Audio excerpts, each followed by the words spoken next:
Good morning and welcome to part 3 in my roundup of stuff that's going on in the automotive world. We've already done the fact that a cheap EV has basically gone straight to landfill. Ford are destroying themselves by not making cars that people actually want. And now, speaking of cars that nobody wanted or asked for, Lotus have revived the Elise as a super fast charging EV sports car. What do we think about this? Is this going to be exciting? Let's have a look at it. It's proposed to look like that. So pretty much like the last Lotus Elise, except it's going to be electrical battery powered, and it's going to be, well, let's find out.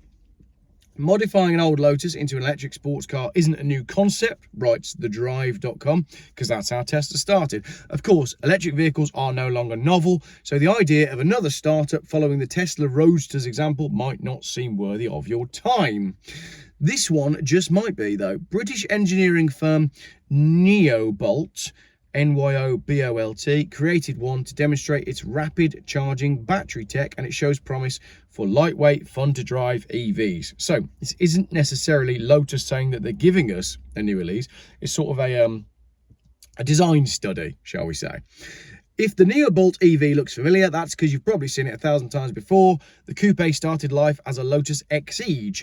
To transform it into what we see here, the firm hired Julian Thompson, the original designer of the Series 1 Lotus Elise, which was, we have to say, a fantastic looking car. They used to be affordable, but prices have gone up on those. I always really liked those. I'd like a yellow one. And actually, that's Mrs. Jeff's favourite car in the whole world. She loves an Elise. They've tweaked the bodywork for EV duty, so it's a little bit longer and more modern looking, but it's still obviously an Elise. More interesting than the bodywork is the battery. According to Nyobolt, the firm's high density battery tech allows for its 35 kilowatt hour battery pack to charge at 350 kilowatts while being light enough to give the sports car a 2,746 pound curb weight. That's a good sight from the Series 3 Elise, roughly 2,000 pounds, but not bad for an EV. So it's 746 pounds heavier than the Series 3 Elise, which means it's going to be quite a lot heavier than the Series 1 Elise. Electric car aficionados will know that 350 kilowatt charging isn't new or groundbreaking. However, maintaining that speed through almost the entirety of the charge cycle is impressive.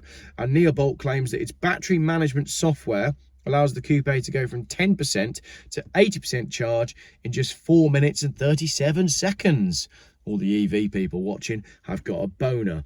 Of course, we're talking about a small battery here. It's just 35 kilowatts. It can deliver 24.5 kilowatt hour in under 5 minutes. That would mean it maintains its 350 kilowatt charging speed through almost all of the charging cycle. All the EV people are getting more excited. This technology could be immensely helpful for compact, economical EVs and agile sports cars. There you go. Compact, economical EVs. That is exactly what the EV movement should have started with. We never, ever should have had the BMW iX, the absolute monstrosity that BMW produced. All the manufacturers just got it completely wrong with the EV movement because they were directed that way by the government, because the government introduced subsidies for business users, and business users want big, expensive cars with big subsidies. But what actually made sense was that compact, economical EVs and agile sports cars. What we wanted from the EV movement was what we never got, because the government got involved because they're pushing net zero, which is a scam. More importantly, Nyobolt has proven that their technology is durable and reliable, and the company has reportedly given its prototype 4,000 full charge cycles, the equivalent of 600,000 miles, with the battery retaining over 80% of its usable capacity. Have they done that in the cold though, and the wet and the warm, and in the real world, or have they done it, you know, at the well, it's not road registered, so it will have been done in scientific conditions. Okay, but what's the range, you might ask? Yes, I would ask that.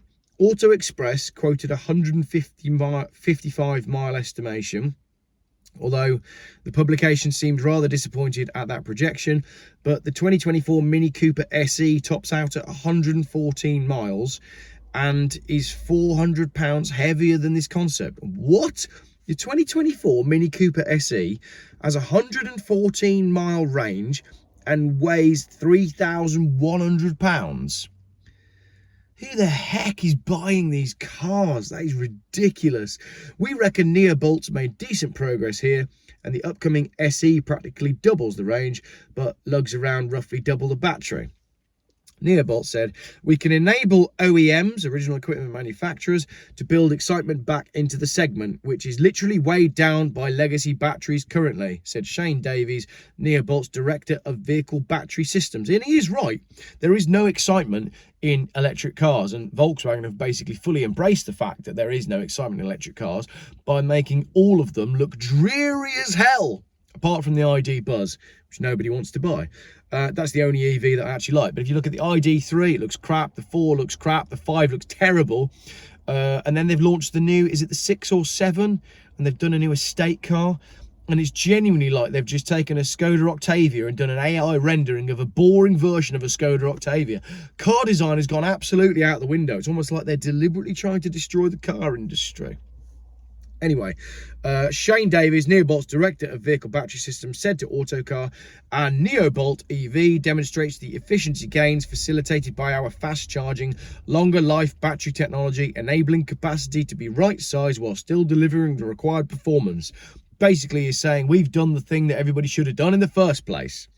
Neobolt isn't naming names, but it's said to be speaking with 8 different car manufacturers about its battery tech. It has also worked with Callum, the UK design firm founded by longtime Jaguar designer Ian Callum, to bring this prototype EV into low volume production. Hopefully, Neobolt actually builds and sells a few of these Elise-based coupes, so manufacturers can see that lightweight all-electric sports cars are not only now possible, but worthwhile. So, will the demise of Jaguar be bolstered by working with Neobolt and using their technology to make pretty cars that people actually want? I guess that remains to be seen. Let me know in the comments. I want to know a few things, right? What's your favourite Lotus of all time? What do you think about the idea of having an electric sports car that weighs 2,746 pounds? What do you think about that Mini Cooper SE that has only got 114 miles of range and weighs 3,100 pounds? Because I reckon that's absolutely ridiculous. Favourite Lotus? It's got to be the Esprit S1, the early one that they used in the James Bond film. And the story as to how that car ended up in a James Bond film is just brilliant. They took the car when nobody knew what it was and parked it outside the hotel where they knew that the James Bond film people were having breakfast. Then they locked it and walked off. They just left the car there and waited for all the executives to come back and go, what the heck is that? That's the coolest car I've ever seen. We need to get that in the movie. And then the Lotus guys turned up and said, oh, well, you just happen to have stumbled upon the new Lotus. Oh, you making a film, are you? Do you need a new cutting-edge car to go in your film? Well, maybe you could use this one. And that's exactly how it came around. So I've got to have one in white with the iconic wheels on it. That is the Lotus for me, not one of these electric EVs. And I'm a poet, and I didn't know it. Thank you very much for watching part 3 of these videos filmed on a sunny Friday. I can actually see some blue skies, so I'm going to get out and go out amongst it right now. Cheers for watching.